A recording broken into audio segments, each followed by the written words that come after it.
Muy buenas tardes, es para mí también un placer estar compartiendo junto a todos ustedes en un escenario tan distinguido, pero también relajado.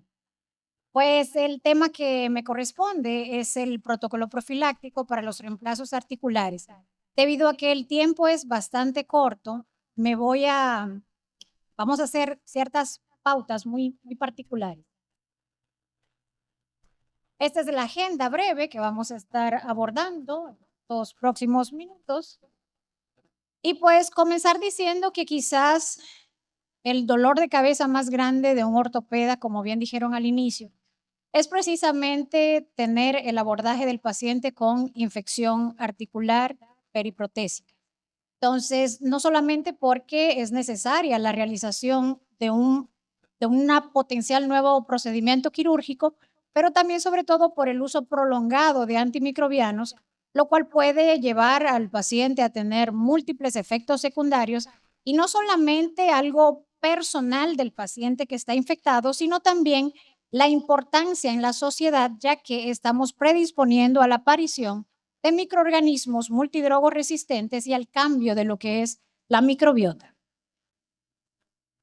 Entonces, se hace bastante importante regularizar lo que son los protocolos para evitar las infecciones. Existe mucha información en múltiples guías que hablan sobre todo de esta importancia de los protocolos de disminución de infecciones en general quirúrgicas, pero en particular las infecciones ortopédicas. Desde los Centros de Control de Enfermedades en los Estados Unidos, también proyectos de prevención para las infecciones del sitio quirúrgico en varias claves, artículos en diferentes revistas importantes, la Sociedad de Farmacología de los Estados Unidos implementando los principales antimicrobianos, lo que es farmacocinética, farmacodinamia, la dosis, el tiempo de administración de los fármacos de manera profiláctica, se hace muy importante para también disminuir lo que son las infecciones periprotésicas. Y por supuesto también la Sociedad Americana de los Cirujanos Ortopedas.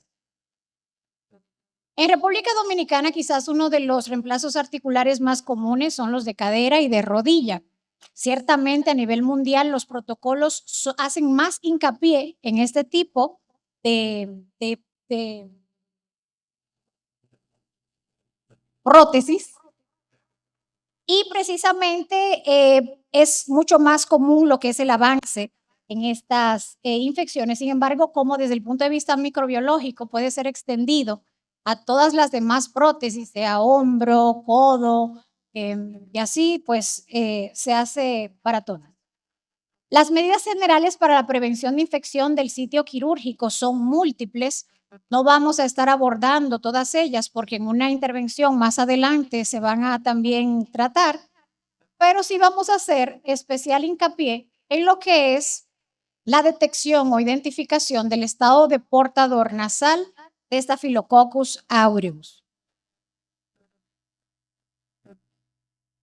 La mayoría de los estudios realizados en donde se determina lo que es la intervención para identificación de portador nasal de estafilococo y lo que es la erradicación del estado de portador de staph, hace mucha importancia en lo que son los bundles con la mupirocina nasal y también lo que son los baños o aseos con clorhexidina prequirúrgico.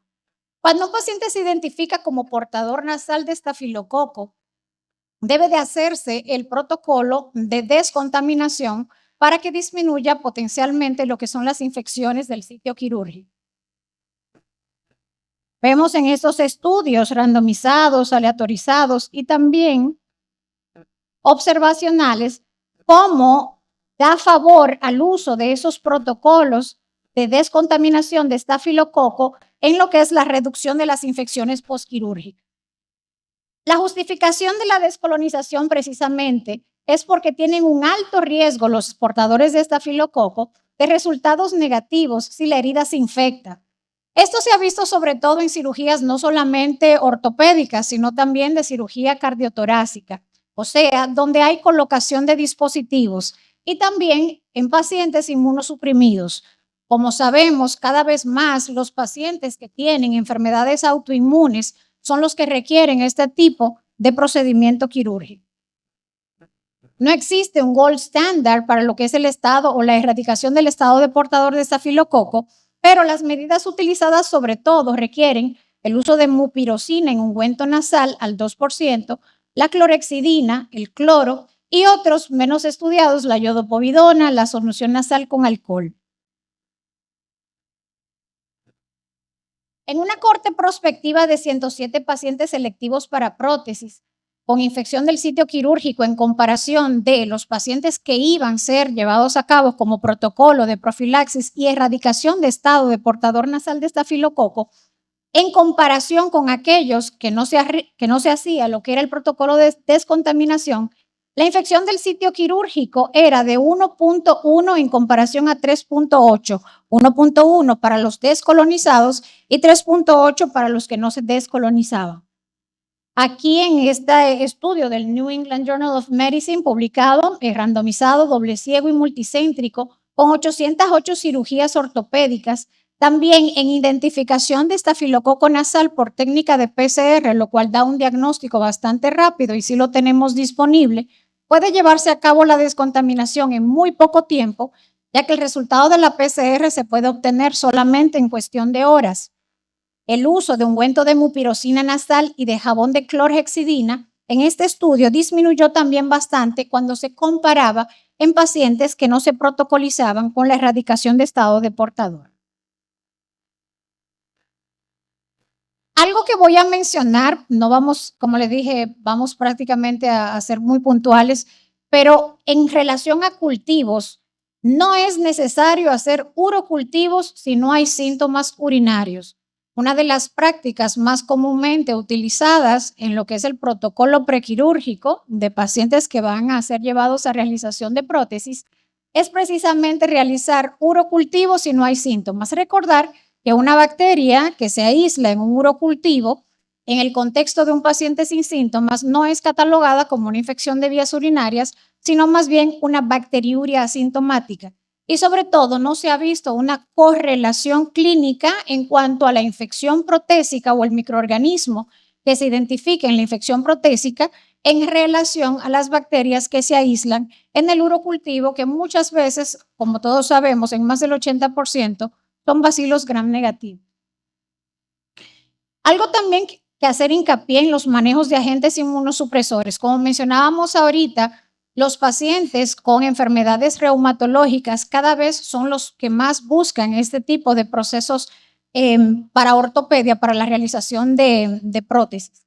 Entonces, debe de hacerse una evaluación con su médico de cabecera, reumatología, ya que se ha visto que en un tiempo en donde los medicamentos utilizados para los pacientes con artritis reumatoidea, lupus eritematoso, todos estos inmunomoduladores tienen un impacto negativo a la hora de lo que es prevenir las infecciones. Muy bien, mantiene la enfermedad de base controlada, sin embargo, en la mala utilización en cuanto a dosaje de todos ellos, entonces puede predisponer a lo que es un aumento del riesgo de infección del sitio quirúrgico. En cuanto a las intervenciones durante el procedimiento, vamos a hablar de la profilaxis antimicrobiana. Para hablar de profilaxis antimicrobiana en el contexto de este tipo de procedimiento quirúrgico, hay que dividir los pacientes y de ahí la importancia de saber si es portador o no nasal de estafilococo, es si son colonizados por MRSA, por Staphylococcus aureus resistente a meticilina, o si no son colonizados. Cuando el paciente no tiene colonización por Staphylococcus aureus resistente a meticilina, dígase que usted le realiza el cultivo nasal y tenemos no crecimiento de microorganismo, la terapia profiláctica idónea es la cefalosporina de primera generación, cefasolina. Sin embargo, el dosaje de cefasolina tiene que ir directamente relacionado con lo que es el peso del paciente.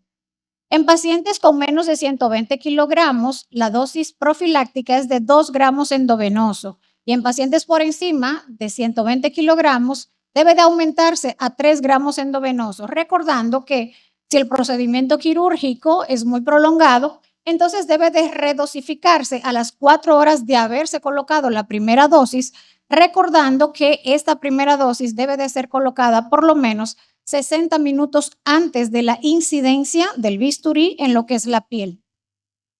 Ya en pacientes que están colonizados pero por MSSA, o sea, por Staphylococcus aureus sensible a meticilina, igual también es la cefazolina con el mismo dosaje. Este estudio es de hace justo un mes, publicado en el Clinical Infectious Diseases, en donde pues se hizo una revisión sistemática y metaanálisis de 7 estudios aleatorizados y 16 observacionales, en donde se comparaba lo que era la profilaxis prequirúrgica con cefalosporinas versus antibióticos no cefalosporinas.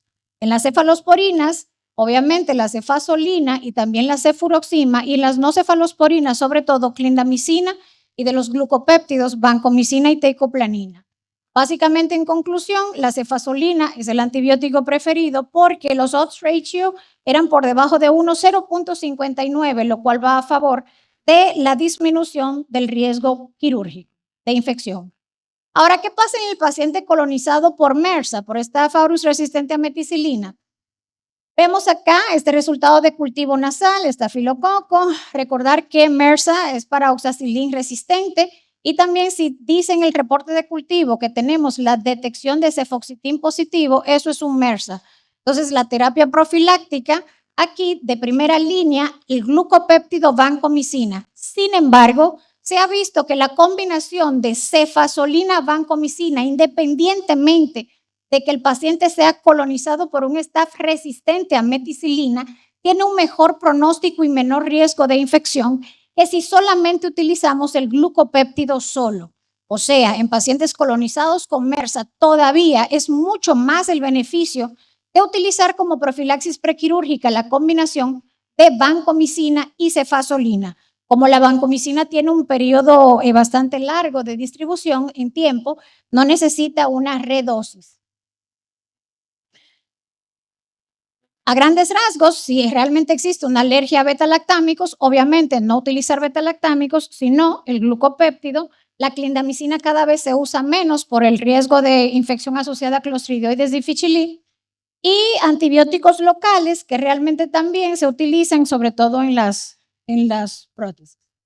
Entonces, intervenciones después del procedimiento, solamente mencionar que si es una litotricia extracorpórea, para rápidamente decirle que es potencialmente una carga alta de bacteremia, sí se hace profilaxis. Si es un procedimiento gastrointestinal que involucra lo que es intestino grueso, en donde hay una alta carga bacteriana, también. Pero para procedimientos dentales estándares, no hay necesidad de utilizar profilaxis para prevención de lo que es la prótesis. Estas son las conclusiones y como ya sonó la campanita, muchas gracias.